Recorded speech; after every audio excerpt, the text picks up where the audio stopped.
Welcome to the Connected Enterprise Podcast. This is Carl Lewis, your host. And my guest today is a gentleman by the name of Ari Galper. Ari is from Australia, but originally from California.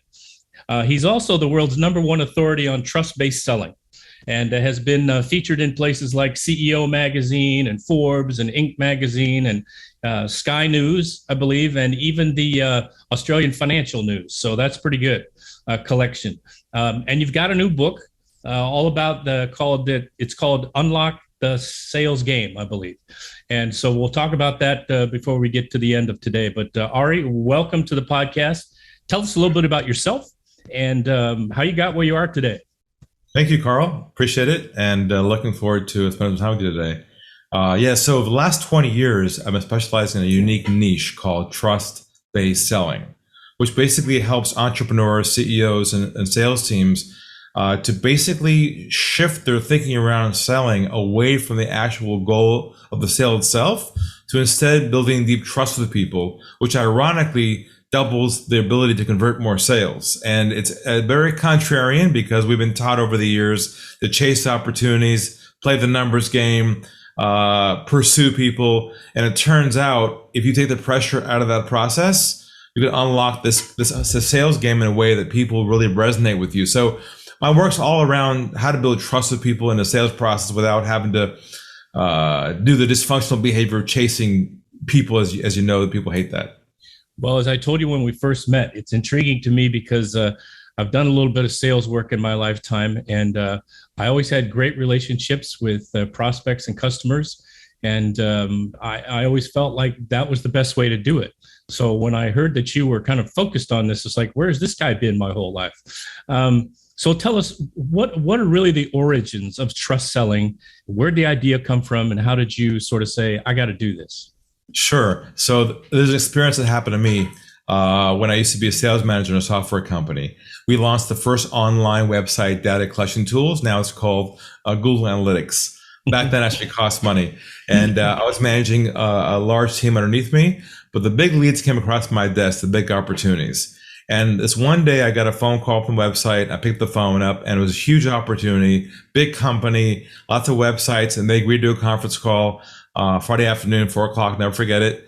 I went in the conference room with my CEO, closed door behind me, big long conference table. In the middle of the table was the old school speakerphones. Remember the 3 legs on it, like Star Trek looking phones? Yep. And I had the dial tone and I dialed the number. My guy picks it up. He's like, "Hey, Ari, how's it going?" I said, "Good." And he says to me, "Ari, let us tell you who's with us on the line today." I said, "Great." Next thing I hear is, "My name's Mike, I'm CEO." I was like, "Oh, this is good." "My name's Chris, I'm head of IT." Even better. "My name's Julie, I'm head of global marketing." Amazing. I mean, everybody on this call was a decision maker. Like, if this is going to happen, it's going to happen now, pretty much. So I introduced myself.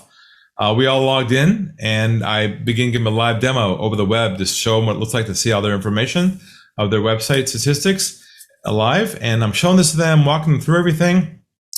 And I started to hear these noises on the phone call, like, wow, this is great. This is amazing. They start asking me all kinds of questions. How does it work? How do we install it? How does technology work? And of course, I had all the answers and I gave them the information back. There was so much chemistry on this phone call, Carl. It was like a love fest on the phone. Yeah. You know what I'm talking about? They got the questions. You got the answers. You're saying to yourself, this is a no-brainer. There's no resistance. This is perfect.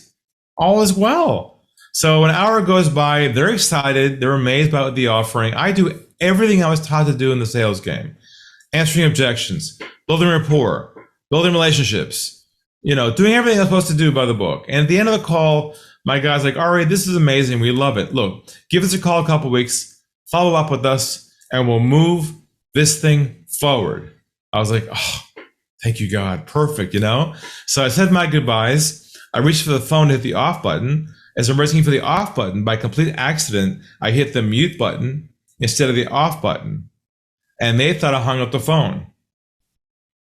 In that split second, a voice inside of me says, "Ari, go to the dark side. Be a fly in the wall. Go where no one's ever gone before in the world of sales." So I pulled my thumb back for a couple moments. They started talking amongst themselves, thinking I had left the call. Now, this is not a trick question, But what would you imagine? What would you expect them to have said on that call if you listened in? What would you imagine they would have said after a call like that? Well, a couple of things probably. I mean, they could have either been positive, wow, we're really looking to follow up, just like they said, or we're never really going to want to talk to that guy again, right? Yep, exactly. Well, I'll share with you what they said verbatim, word for word. I'll never forget it. That's why we're here today. They said this. They said, we're not going to go with him. Keep using him for more information and make sure we shop someplace else cheaper. Knife in heart twist. I was in a state of shock. I could not believe it. I snapped out of it. I hit the off button. I looked at the wall and I said to myself, what did I do wrong? I was professional. I was relationship based. I answered all the questions. I did everything I was supposed to do as a student of selling. And the first big idea hit me, and that was this, that somewhere along the way, it has become socially acceptable not to tell the truth to people who sell, right? It's okay to say things like, sounds good, send me information. Oh, we're definitely interested. Oh, wait, send us a what? Send us a proposal. Yeah. Without any intention of moving forward. And then I asked myself, why were they afraid to tell me the truth? Why all these games? And I realized finally that there is embedded in the sales process and conversation with people, there's this deep well of pressure that sits there. And if you aren't aware of it, and you don't know how to remove the pressure from the process, they'll always have their guard up, just giving you enough that you want to hear, breadcrumbs. And you end up chasing people your whole career, making a few sales and wondering what happened to the rest. And I decided I'm going to do something about that. That's where I made the whole shift around what I call unlock the game, where a whole concept is you change your thinking around the definition of what selling is in its essence. It isn't anymore about making the sale. It's about building deep trust with people to see if you're a good fit or not. And when you create what I call a moment of vulnerability with people, they feel comfortable opening up to you, then you get the truth of where you stand, and you don't have to chase people anymore who are going to ghost you. And that became my whole unlock the game shift, trust-based selling shift 20 years ago, which is now, of course, has a huge movement behind it, changed thousands of lives. Well, it's a great story, Ari, because what many people in sales have had that same experience, for sure. And they all experience a lot of emotional letdown because of rejection. Yes. There's a lot of myths about selling out there. What are some of them that sort of run counter to what you discovered? Sure. So one classic one is the idea that sales is a numbers game. That's been around for a long time. And the whole notion behind that is the more contacts you make, the more calls you make, the more sales you're supposed to make. Well, we discovered now in this economy, it's not about how many contacts you make anymore. It's about how deep you go on each conversation.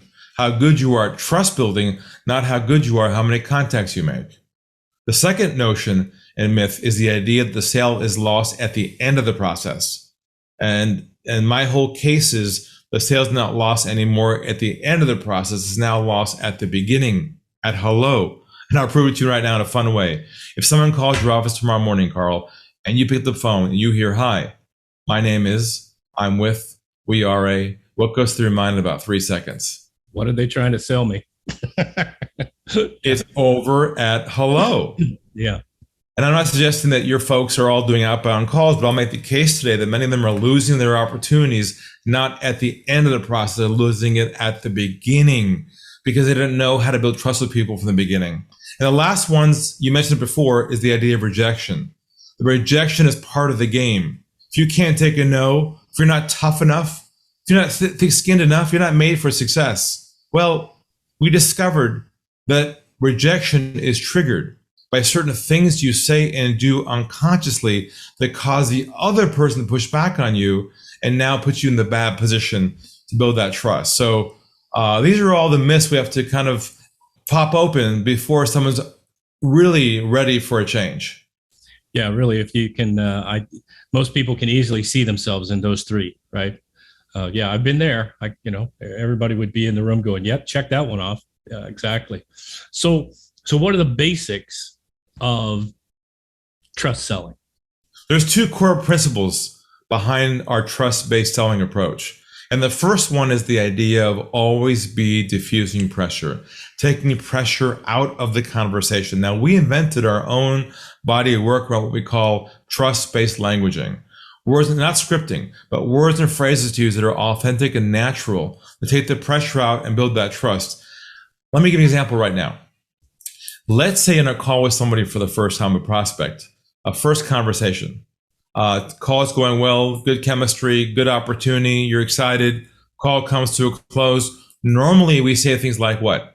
We say things like, hey, how about we move forward, have a cup of coffee, get together again, send you a contract, see a demo. Say we're wired to move things forward when we sense an opportunity. But what could happen if you try and move something forward with someone and they aren't ready yet from the beginning? What do you break with them from the beginning of the process? Yeah, asking me the question. I mean, if you push too hard, they sort of put on the brakes, but they might do it in kind of a subterfuge. Right? Well, if you make assumptions, exactly, you lose that trust in the beginning. So same scenario, our mindset and our approach. Call is going well, good chemistry, all looks good, call comes to a close. Rather than saying, hey, how about we go to the next step? What we say instead is this. We say, where do you think we should go from here? And I'll say it again. Where do you think we should go from here? You're sort of giving them permission to unhook the wagon right now. Yeah. That shifts the power. That tells them you're willing to listen. And what usually happens is when you say to somebody, where do you think we should go from here? They're usually in a state of shock. Yeah.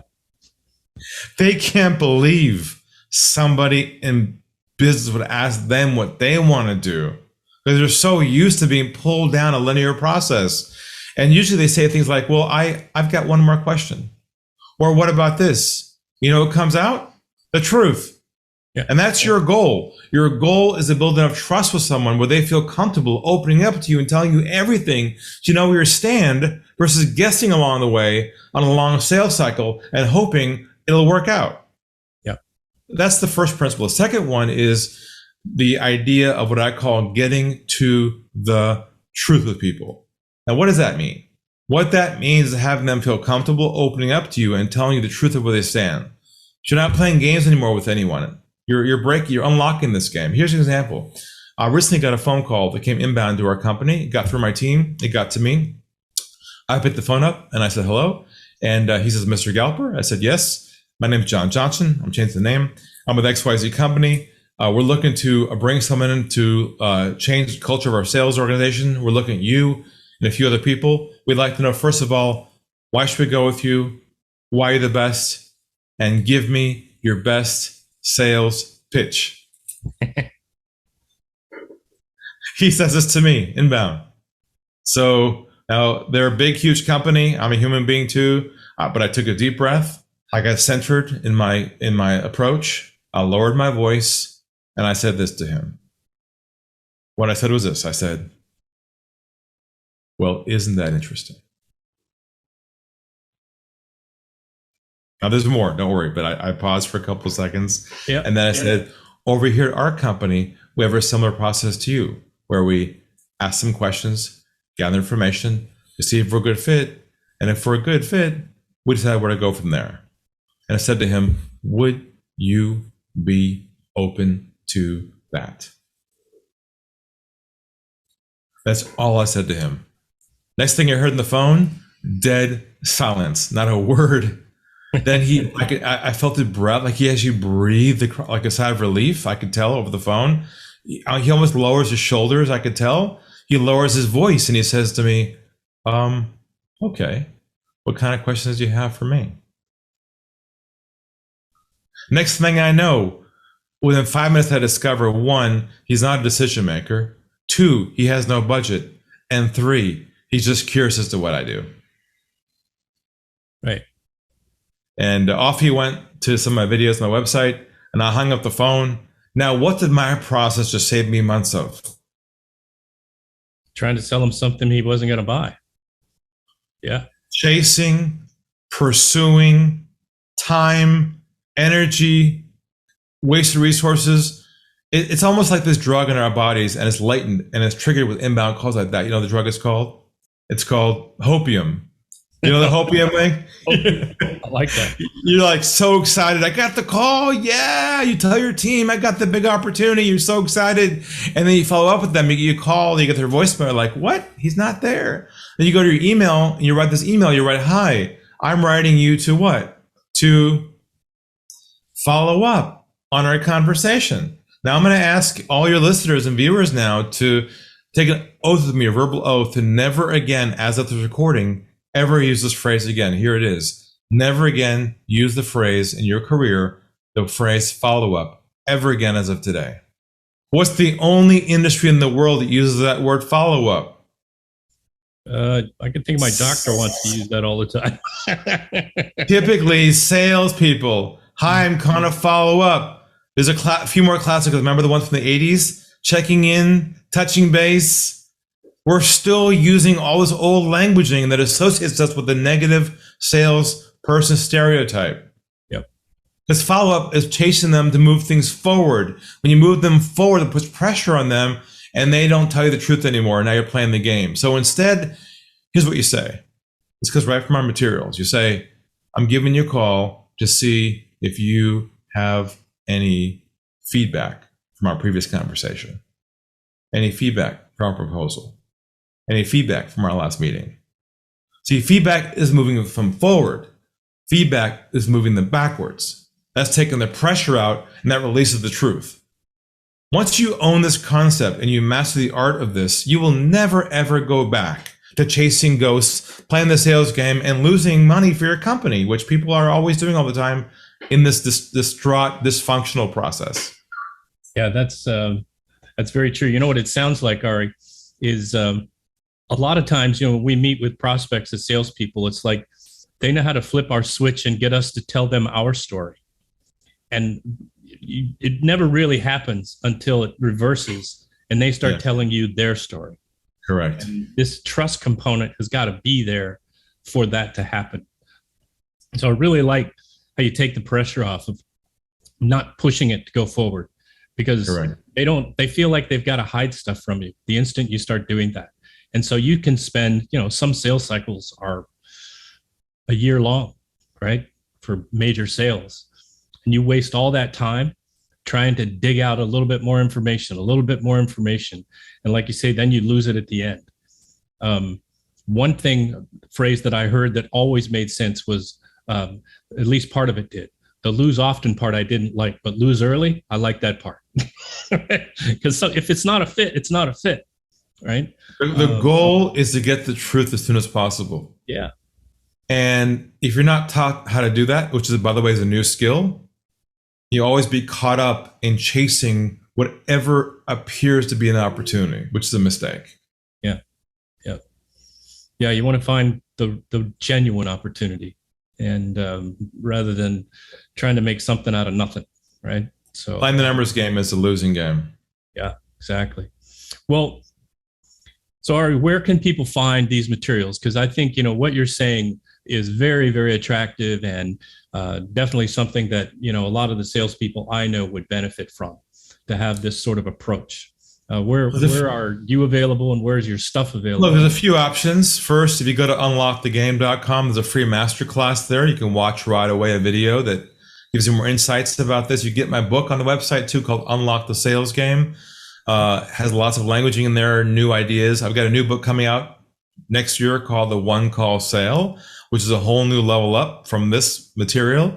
Also on LinkedIn, I do a monthly show called Stump the Guru, where you can jump in live and ask me your toughest sales question, and I'll give you live coaching there on the show. So say hello to me on LinkedIn. I'm very accessible there. Just drop me a connection, say hello, that you heard me here. Excellent. Now, I know that you have a son, Toby, right? And he's got Down syndrome. And I was reading on your website and stuff that, he's had an influence on your career and even on this concept. Give us an example or two of how Toby's made that kind of contribution. Sure. So when he was born, about a day after he was born, we were told that he had Down syndrome. And at first, we weren't sure what that meant to our lives. We realized we had a gift on our hands. If you know someone who has Down syndrome, you know they're very special people. They're loving. They're transparent. They have no hidden agenda. They're just full of love. You can't help but to connect with them. And I said to myself, he is the role model that we have to become, especially in the world of sales and business, because there are so many hidden agendas, so many layers that peel back from people. We're caught up in so many dysfunctional games with people. If they can just be like him. And I wrote a book about him called Lessons from Toby, and what I learned from him. And his view of the world very much is embedded in my approach of authenticity and integrity, because if we can all be like the way he is, boy, imagine the world we live in today and how much better it would be. So look, I'm here to help people not only make a lot of money in sailing and success, but also to make it a better place for us all to live in this world. Absolutely. I think a lot of salespeople will be, they'll live longer lives if they can learn a different way to do this. They'll take a lot of pressure off themselves also. They'll probably end up de-aging too. Yeah, absolutely. I know a lot of sales folks, and they live with a lot of stress, and they all have quotas. They've all got targets to hit, and so they live with that numbers game thing all the time. And any way that you can get better and not have to live with some of that stress would be a positive for anybody. Well, Ari, thank you for this. This has been great, and I think a lot of my friends out there will be intrigued by this, and will look you up. And we wish you the best of luck in Australia, and maybe you'll visit us again in the States one day. So thank you, Carl. Appreciate it. Great to have you here. All right. Take care. And for everyone else, till we meet again, stay connected.